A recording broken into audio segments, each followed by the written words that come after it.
"It's just a family dinner. Get over it," my mom said. That's when I realized I was nothing to them, so I blocked her number. But 2 weeks later, they changed tactics. I'm Alex, 32 male, stuck in classic middle child hell between my older brother Logan, 35 male, the golden child lawyer who can do no wrong, and my little sister Madison, 29 female, the eternal baby princess. To put it simply, Logan could commit tax fraud, and my parents would call it financial innovation. Madison still gets treated like she's 5 years old despite having two kids of her own. Meanwhile, I'm just there, existing in their massive shadows. My parents have never been subtle about playing favorites. Their retirement plan is literally, Logan will take care of us with his big lawyer money. Every family dinner turns into the Logan show. Logan won this case, and Logan bought a new BMW, and Logan breathed today, and it was magnificent. One time I mentioned getting Teacher of the Year at my school, and my dad literally said, "That's nice. Pass the potatoes." Not even kidding. 4 years ago, I committed the ultimate crime. I married Sophia, 31 female. My parents hate her because she's not refined enough for the prestigious Johnson family, i.e., she laughs too loud, speaks her mind, and didn't go to some fancy ass college. Oh, and she's a preschool teacher, which according to my mom is glorified babysitting. The irony that she says this while expecting Sophia to babysit my sister's demon spawn every other weekend is apparently lost on her. We're known the education couple in a family that only respects careers with six-figure salaries. At Christmas 2 years ago, my dad actually asked Sophia when she was planning to get a real job, because surely playing with children all day can't be fulfilling. She almost stabbed him with a fork, and honestly, I wouldn't have stopped her. But here's the thing. For years, I've been killing myself trying to earn their approval. I go to every family function. I listen to hours of Logan worship. I convince Sophia to watch Madison's kids whenever she asks, because it's the least we can do for family. My parents' words, not mine. I've tried so hard to be the good son they want, but it's never enough. They have no idea that I work my ass off with side hustles. I do online tutoring until midnight most days, curriculum development on weekends, educational consulting gigs, summer school every year, all so I can save up for something big that might finally make them proud. They think I'm just scraping by on my teacher salary. My dad once had the balls to say I should get a side gig to contribute more to the family, while I was literally taking a break from my third job of the day. And Sophia? They use her like a free nanny service. My sister Madison will literally text, "Watching the twins tomorrow 8 a.m. thanks." Not a question, not a request, just an assumption. But when Sophia had the flu last winter and I asked if anyone could drop off some super meds, dead silence. 5 days later, my mom texted, "Is she still sick?" Super helpful. My mom has this insane way of dismissing everything we do. Last month, I mentioned how one of my struggling students finally had a breakthrough and was now reading at grade level. Her response? "That's sweet, honey, but have you seen Logan's new article in the Law Journal?" She didn't even wait for an answer before shoving her phone in my face with Logan's stupid article pulled up. But I've been telling myself for years that they'll eventually come around. That one day, they'll see how hard we work, how much we try to contribute, how much we care. I kept making excuses for them. They're from a different generation. They show love differently. Family is complicated. All that BS we tell ourselves when we don't want to admit our family sucks. Then came the family gathering that changed everything, and I realized I wasn't imagining a damn thing. Let me give you some context here. These monthly family dinners have been happening since I was a kid. First Sunday of every month, whole extended family comes over. It's like a Johnson tradition. My parents' house becomes a showcase for everyone's success. New promotions, vacations, purchases, all get announced and celebrated. Except mine, of course. I once mentioned a raise, and my uncle asked if that meant I could finally afford a new car. I was driving a 3-year-old Honda. But last month, I got this text from my mom. "Alex, honey, we're canceling the monthly family dinner tomorrow. Your father and I are just so tired, and money's been tight lately. Maybe next month." Now, I've gotten texts like this before, and they always make me feel like shit, like I'm not important enough to make the effort for. But this time was different because I actually had something huge planned. See, I'd been saving up for years, doing extra tutoring, summer school, writing curriculum on the side, educational consulting, stuff my family doesn't even know about, to buy my parents a new SUV. Their old minivan was basically held together with duct tape and prayers at this point. I'd already put down the deposit, signed the paperwork, and was planning to surprise them at this dinner. One big financial sacrifice to finally prove I was worth something in their eyes. So I text back, "No problem, Mom. Hope you guys get some rest. But then I thought, hey, maybe I'll just drop by anyway. Surprise them with the car keys. Make it an even bigger gesture. Sophia thinks I'm being too generous, but she supports me anyway because she's literally the best person I know. So we drove over there. And what do I see? Cars. Everywhere.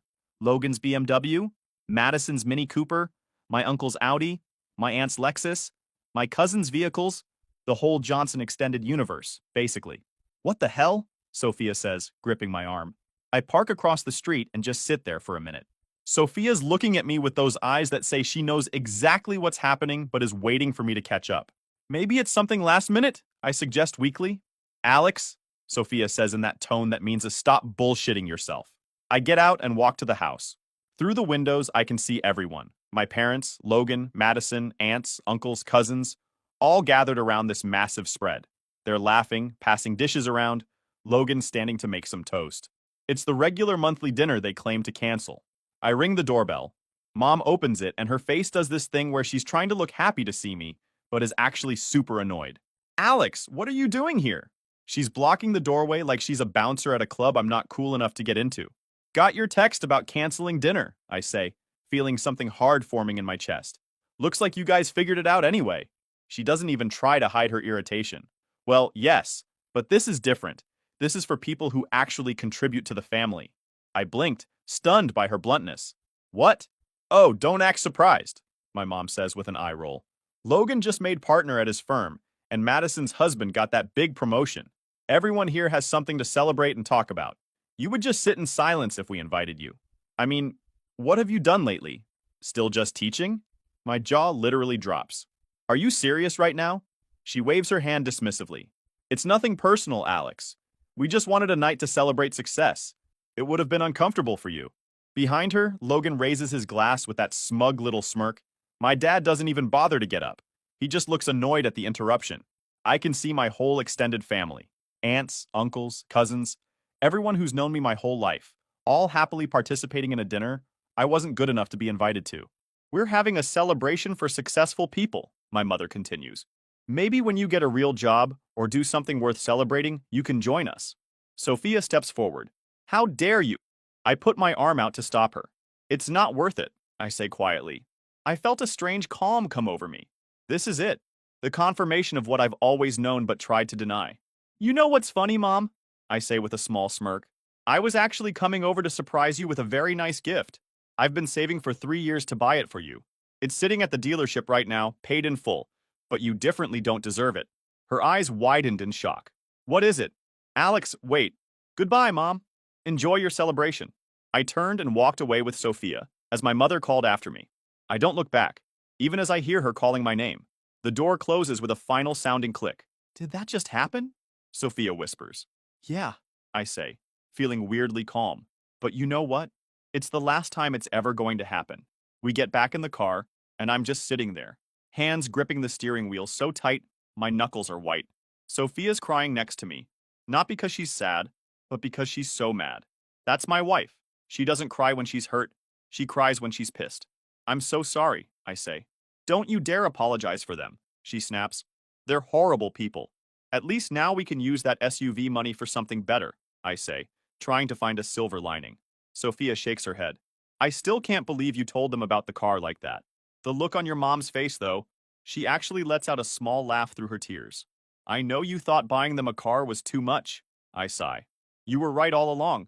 Hey, she says, taking my hand. I supported the decision because I knew how much it meant to you to try one last time. But Alex, they don't deserve you. They never have. Not anymore, I say, pulling out my phone and dialing the dealership. I'm done trying to buy their love. The salesman sounded confused when I told him I needed to cancel the purchase. But Mr. Johnson, you were so excited about surprising your parents. The car is all ready to go. Yeah, well, plans change, I say. They won't be needing it after all. When I hang up, Sophia's looking at me with this weird mix of pride and concern. Are you okay? Not really, I answered honestly. But I will be. That night, we order takeout, put on a stupid movie, and try to pretend everything's normal. But my phone kept blowing up with texts from my family. Not apologies, mind you, but demands. My mom, Alex, I need you to watch Madison's kids on Thursday. She has an important event. My dad, your mother says you're being difficult. Stop it immediately. Logan, dude, mom's pissed you showed up last night. You know those dinners are for family contributors only. Madison, can you and Sophia take the kids this weekend? Also, can you bring those educational toys you mentioned last time? I block their numbers, turn my phone off, and toss it on the coffee table. Sophia raises an eyebrow. Not going to respond? Nope, I say, taking a huge bite of pizza. I'm officially on strike from the Johnson family circus. About damn time, she said. For the next 3 weeks, everything was like I'm living in a whole new world. No more scrambling to please people who will never be pleased. No more dreading Sunday dinners where I'm invisible unless someone needs something. But since they couldn't reach out to me, my parents showed up at our apartment twice. We don't answer the door. They leave notes about how disappointingly immature I'm being and how I'm breaking your mother's heart. Like, who broke the heart of whom? I toss them in the trash without a second thought. Then something unexpected happens. One of my educational apps takes off. Like, really takes off. The side project I've been working on for years, an interactive reading program for struggling students, gets featured in some major education publications. Suddenly, I'm getting offers. Big offers. For 3 years, I've been building this program in secret, testing it with my students, refining it on nights and weekends. My family didn't even know about it because they never bothered to ask what I was working on. It was just Alex's little teaching thing. Now a major educational publisher wants to buy it. The number they're offering has more zeros than I've ever seen in my bank account. Sophia screams when I show her the email. We're talking life-changing money. The kind of money my family would actually respect. I'm actually starting to think maybe this clean break might work when my aunt, I'll name her Julie, calls. The cool one who's always been decent to Sophia and me. I answer because Julie's never been part of the toxic mess. Alex, she says, her voice all hushed like she's telling me state secrets. Have you heard about Logan? What about him? I ask my Aunt Julie, trying not to sound too interested. I mean, I'd been doing so well with the whole dead-to-me family situation. He got fired 3 months ago, she says, her voice still that dramatic whisper. I nearly dropped my phone. What? That big Morrison case? He totally botched it. Missed a filing deadline, then tried to cover it up. Cost the firm millions in damages. They canned him immediately. But I'm struggling to process this. He was just at that family dinner, toasting and bragging and being his usual douchey self. It's all an act, Alex. He's been pretending he's on some kind of sabbatical, but he's actually been unemployed this whole time, just scraping by on odd legal consulting jobs. The golden child, the retirement plan, the favored son. Unemployed? Hell yeah, I mean how? How do you know this? I ask. My neighbor's son works at the same firm. Office gossip. Logan swore him to secrecy, but you know how that goes. After I hang up, I sat there for a good 20 minutes just processing. The whole family dynamic was built around Logan's success. My parents invested everything in him, emotionally and practically, because he was their ticket to a comfortable retirement, and he'd been lying to everyone for months. Part of me felt sorry for him. A bigger part felt something like vindication. And honestly, a small, petty part of me was secretly thrilled.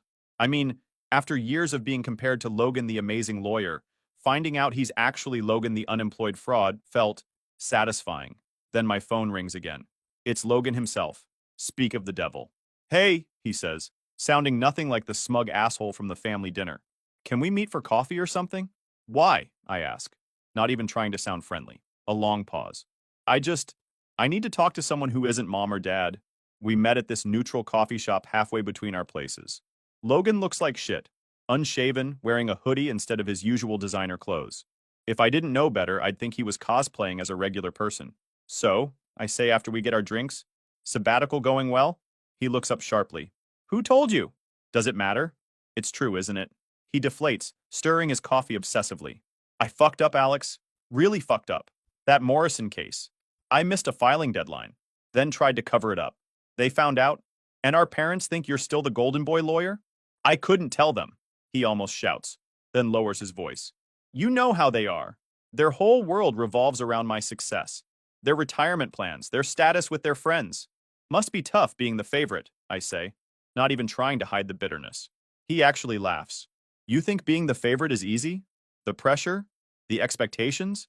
At least nobody expects anything from you. You can just be a teacher and everyone's fine with it. I stared at him. Are you serious right now? Nobody's fine with me being a teacher. Mom introduces me as Alex, who's still figuring things out. Dad asked me last Christmas when I was going to get a real job. They excluded me and my wife from a family dinner because we're not impressive enough. Logan at least has the decency to look ashamed. I didn't know they did that. Of course you didn't. You were too busy raising your glass to me through the window. He winces. Look, I'm sorry, okay? I've been a dick, but I'm drowning here. I've got student loans, credit card debt, and now no income. I can't keep lying to mom and dad. So don't, I shrug. Tell them the truth. I can't. Not yet. I just need a little more time to find something else. He looks at me with desperate eyes. I heard you might be coming into some money soon. Your education app thing. I froze. How do you know about that? Julie mentioned it. Said you were working on some app that was getting attention. He leans forward. Can you lend me some money? Just to get through the next month or two? I'll pay you back, I swear. And there it is. I start laughing. I can't help it. What's so funny? He demands. The universe, man. It's got a sick sense of humor. I got up to leave. So you won't help me? He calls after me. Nope, I say, popping the pea.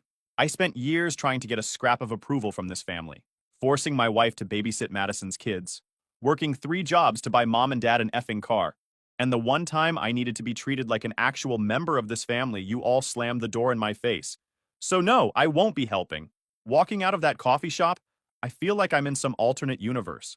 Logan, the perfect son, the successful lawyer, the retirement plan, is secretly a disaster. And now he wants me to bail him out with my new success? The irony, though. When I get home and tell Sophia about the Logan situation, she just sits there with her mouth open for a solid minute. So let me get this straight, she finally says. Golden Boy lost his job 3 months ago, has been lying to everyone, and now wants you to give him money from your app deal?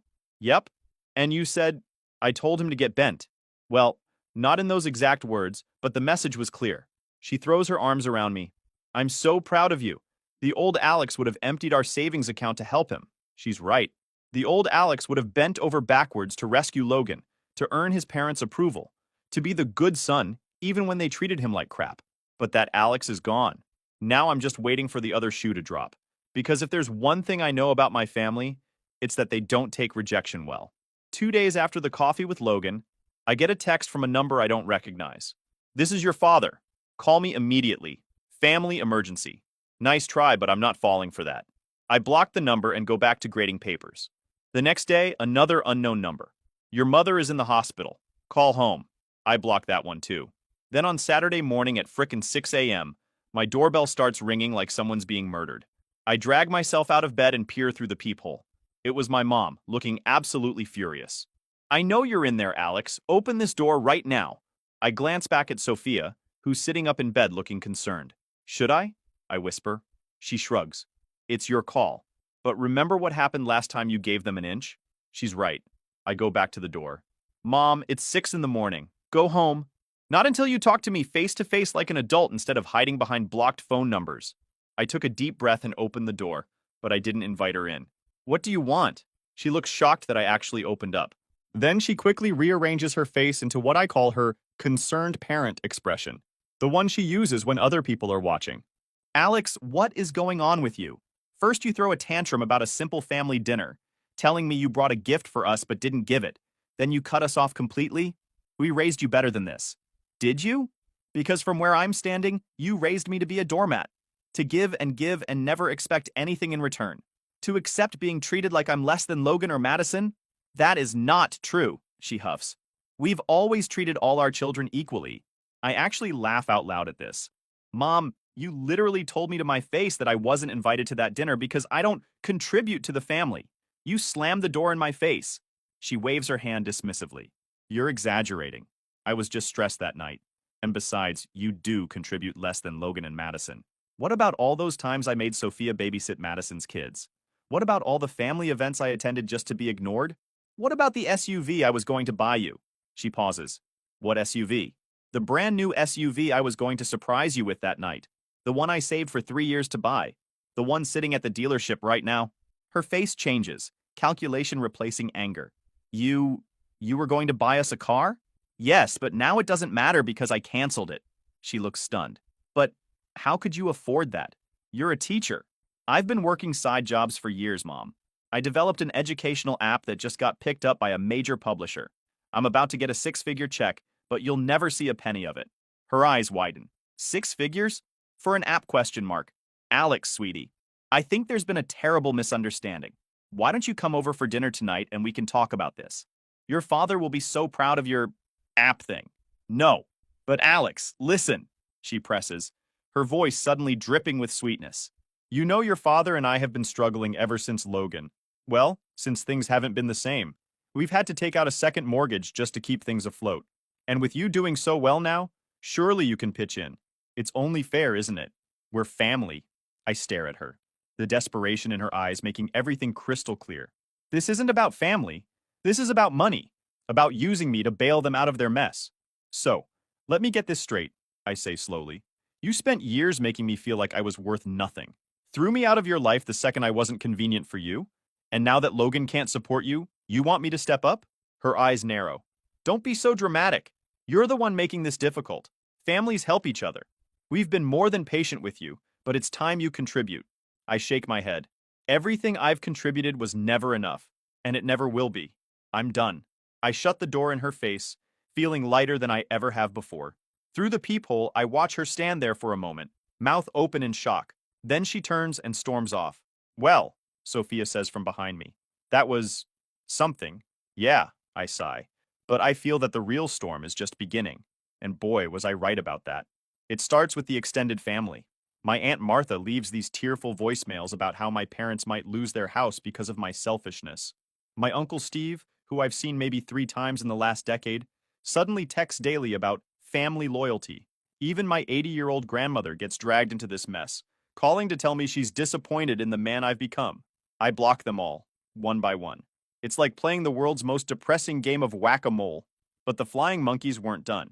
They evolved from guilt-tripping to outright threats. My cousin Rick, who works at the bank where Sophia and I have our mortgage, hints that he could make things difficult for us if I don't step up and help the family. I reported him to the bank manager and moved our accounts the next day. The worst is when they start targeting Sophia directly. My mom apparently decided that if she can't get to me, she'll go after my wife. She tells anyone who will listen that Sophia is the one poisoning me against the family, that she's always been jealous of our close bond, and other such complete bullshit. Some of Sophia's co-workers start giving her weird looks. Parents at her preschool ask invasive questions about our family situation. Someone even calls in an anonymous concern to her director that Sophia seems emotionally unstable lately, and they're worried about the children under her care. Thankfully, her director knows it's garbage and tosses the complaint, but it's still unsettling. The final straw comes when Madison shows up at our apartment with her kids in tow. It's 7:30 on a Sunday morning, and we're woken up by insistent knocking. I peer through the peephole to see my sister and her 2 hellspawn looking like they're dressed for church. I open the door, but block the entrance with my body. Madison puts on her best harried mom expression and says she has an emergency and needs us to watch the kids for just a few hours. Before I can even respond, she's trying to usher her children past me into the apartment, saying over her shoulder that she'll be back by noon. I step fully into the doorway, preventing them from entering. Her kids look confused. Madison looks outraged. No, I say simply. What do you mean, no? She sputters. Sophia always watches them. It's the least you can do for your family. Not anymore, I tell her. I'm done being used by this family. She drops the act immediately. Her face hardens as she says our parents are right. I've changed, and not for the better. Sophia has turned me against my own family. Don't I care that our parents are struggling? That Logan is unemployed?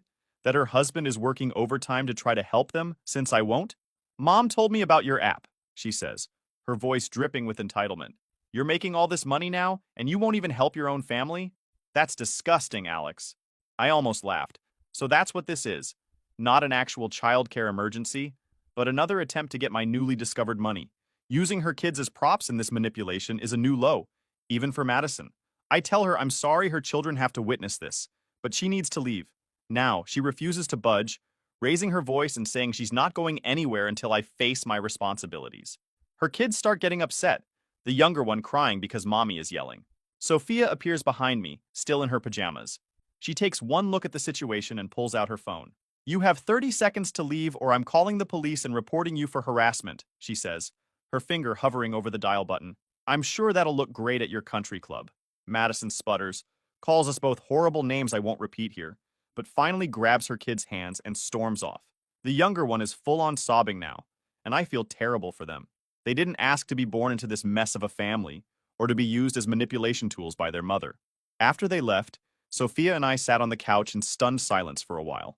I can't believe she brought her kids into this, Sophia says. That's a whole new level of messed up. That's the Johnson way, I reply. Use whatever leverage you have, no matter who gets hurt. Later that day, I get a string of furious texts from my parents about how I made my sister's children cry and turned away family in need. The narrative has already been completely twisted.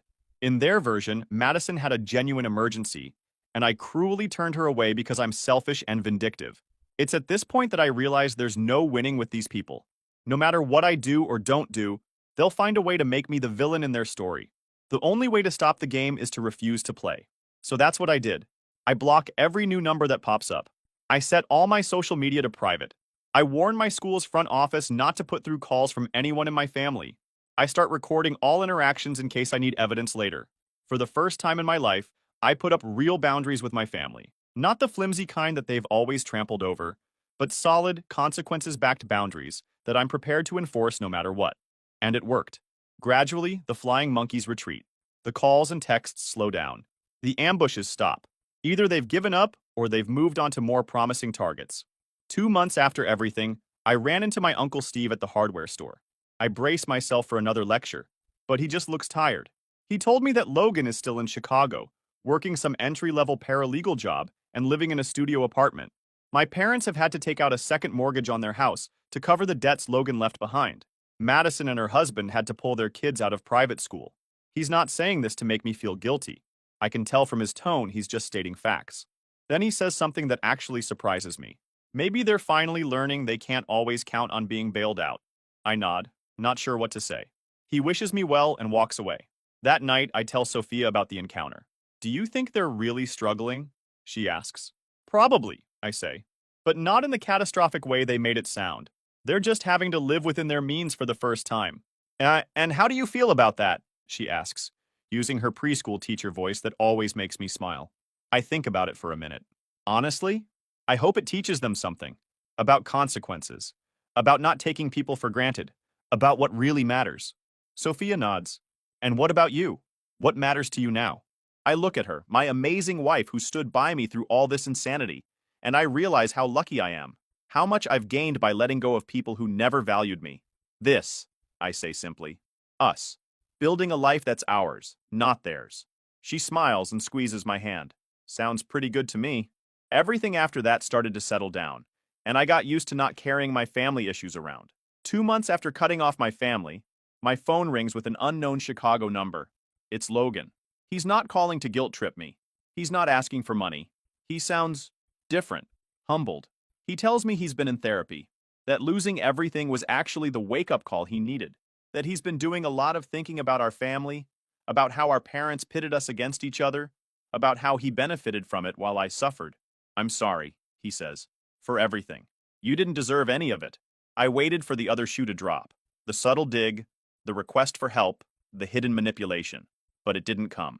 Logan tells me he's started over. The fancy law career is gone. He's working at a legal aid clinic, making shit money but actually helping people. He's living in a tiny apartment with secondhand furniture. For the first time in his life, he's not trying to impress anyone. Our parents are freaking out. Their golden child has not only fallen from grace, but seems content with his new humble life. Their retirement plan has officially imploded. I heard about your app, he says. From Julie. Congrats, man. That's seriously impressive. Thanks, I reply cautiously. I'm not asking for money, he adds quickly, as if reading my mind. I think I finally understand what you've been dealing with all these years, and I don't know how you put up with it for so long. Before we hung up, he told me something that blew my mind. I always envied you, you know. Me? The family disappointment? You found something you're passionate about, he explains. You married someone you actually love, not someone mom and dad approved of. You built a life that's yours, not theirs. I had the title of favorite son, but you had freedom. As for my parents and Madison, radio silence. No apologetic phone calls, no heartfelt letters, no moments of realization. Just occasional updates from Logan about their latest drama, the house they had to downsize from, the country club membership they had to give up, Madison's husband leaving her after discovering her massive credit card debt. I realized that some people never change, never acknowledge their mistakes, never see beyond their own needs. That closure often doesn't come from them recognizing their wrongdoing, but from me finding peace despite it. Last week, I got a promotion to curriculum coordinator for the entire district.